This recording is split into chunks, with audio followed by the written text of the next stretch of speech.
Assalamualaikum warahmatullahi wabarakatuh. Berjumpa lagi dengan Yatim. Di sini, saya akan sedikit menjelaskan tentang aspek risiko studi kelayakan bisnis yang ada pada usaha saya, CV Kricik.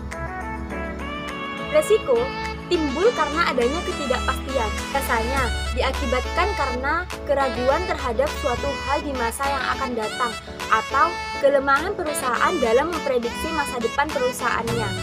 Berdasarkan dari segi sumber, risiko dibedakan menjadi dua. Yang pertama, risiko internal. Risiko internal berasal dari dalam perusahaan. Biasanya diakibatkan karena keraguan terhadap suatu hal di masa yang akan datang atau kelemahan perusahaan dalam memprediksi masa depan perusahaannya. Risiko internal di CV Kricik. Yang pertama, risiko keuangan. Ini bisa muncul karena rencana yang kurang matang, sehingga arus kas tidak berjalan dengan baik. Ada juga faktor lain, seperti pengelokasian untuk pengeluaran tidak terduga. Untuk mengantisipasi resiko ini, modal kerja harus diperhitungkan dengan perencanaan yang matang dan prosedur pengeluaran yang jelas. Yang kedua, risiko kegagalan pencapaian target penjualan yang disebabkan karena kurangnya memiliki strategi marketing yang efektif. Dari hal tersebut, perlu melakukan komunikasi, konsultasi, review, dan pemantauan risiko secara terus-menerus, khususnya yang mempunyai dampak cukup signifikan terhadap kondisi perusahaan. Yang kedua yakni risiko eksternal. Risiko yang berasal dari luar perusahaan, misalnya perubahan lingkungan, seperti halnya pengembangan teknologi.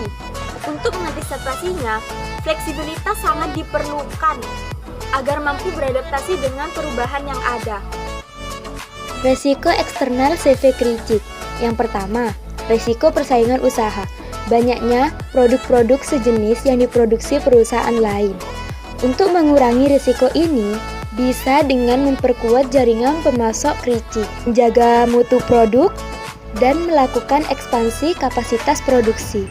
Selain persaingan usaha, melakukan pengukuran tingkat setiap risiko dengan memperhitungkan besarnya dampak dan kemungkinan terjadinya peluangan risiko.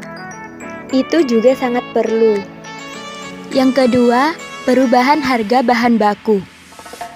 Fluktuasi harga bahan baku mempengaruhi harga pokok produksi perusahaan yang pada gilirannya mempengaruhi tingkat keuntungan perusahaan. Untuk mengurangi risiko ini, perlu program efisiensi biaya antara biaya bahan bakar dan penyesuaian harga jualan produk perusahaan mengikuti pergerakan harga pembelian barang bahan baku. Mungkin itu saja aspek risiko yang dapat saya sampaikan yang ada di dalam perusahaan saya. Kurang lebihnya mohon maaf. Sampai jumpa.